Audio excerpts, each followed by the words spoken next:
Chapter 32, Age-Related Macular Degeneration and Genetics. And this is specific training for the AMD Sensor genetic test.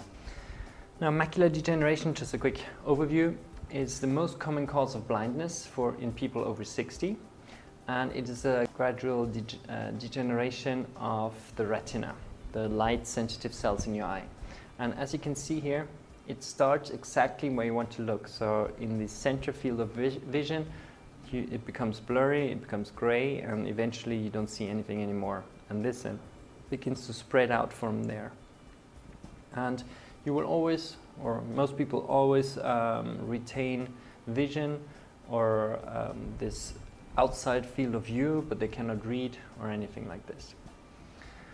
Then it is irreparable damage.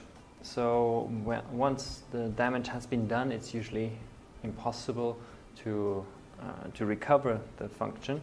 So prevention is very important in this case. And there are a number of known risk factors. And if we look at the gene, one of the genes, HTRA1, HTRA serpin peptidase, and this here is the kind of catalog number for the genetic variation. This is what the gene does. You can read up on it. And in case this table doesn't mean anything to you, please do check the training for simple disease risk statistics. They're going to explain this to you in more detail. So this person has a GG genotype, so a G on each gene. 51% of the general population have this genetic type as well. And this would be no increased risk of macular degeneration. 41% have AG, they have a 2.2-fold risk. Again, odds ratio is explained in the disease risk statistics. And 8% have a 8.6-fold risk. And this is the science behind it in case you're interested to check up. And you will find this exactly in this form in the report. The second gene is actually not really a gene, it's a genetic location where a certain genetic variation has shown to be associated with the disease. 1% would have an increased risk of odds ratio 8-fold risk. 38% have a risk of 2.69, so 169% higher risk, and 61%, so the majority, would have no increased risk. Again, this is the science. And this is the last gene. One genetic type would have odds ratios 4, and the other type a 12-fold risk. Now, we would do this test, we combine all of this information together, and in the end, we create this kind of bar. So this arrow shows you where you are. It can be normal risk, or it can be highly increased risk, and the further you are on this bar, the higher your risk is, the more important prevention is for you, and the more important early detection is. Now, scientific studies have shown that a high concentration of antioxidants, certain vitamins, are beneficial for the development or against the development of the disease or the progression of the disease. So a high antioxidant diet or therapy is recommended for high risks. So also if you order the nutrition sensor, this table of different genetic of different food types that are rated according to your genetics are going to take this into account. So if you have high risk and you order the nutrition sensor, you're going to be recommended food types that contain the antioxidants.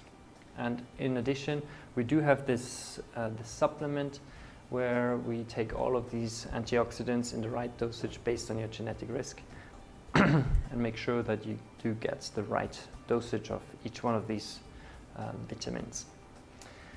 Now, the test, as I said, is useful for prevention as well as early detection. In case you already have the disease, the test is not going to give you any benefit. So really, I would not recommend it to people already affected by the disease, but for people who have not got the disease yet. And the preventive measures that can be done is, one very important thing is avoid UV radiation to the eyes. The sun has UV radiation, that's why you can also get skin cancer, so it's bad radiation in the sunlight. And you should do your best to avoid getting too much UV radiation into your eyes. And this can be done by sunglasses as well as a hat. So really try to reduce exposure of sunlight to your eyes. That's the most important factor. Then avoid smoking, because smoking produces a lot of waste products that are then accumulating inside the retina, and they can then accelerate the development of the disease. So it's not just about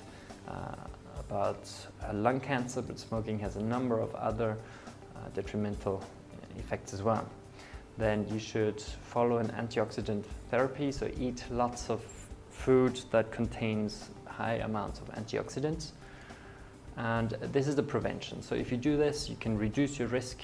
You have a high genetic risk, but you have optimized your lifestyle to reduce your risk again.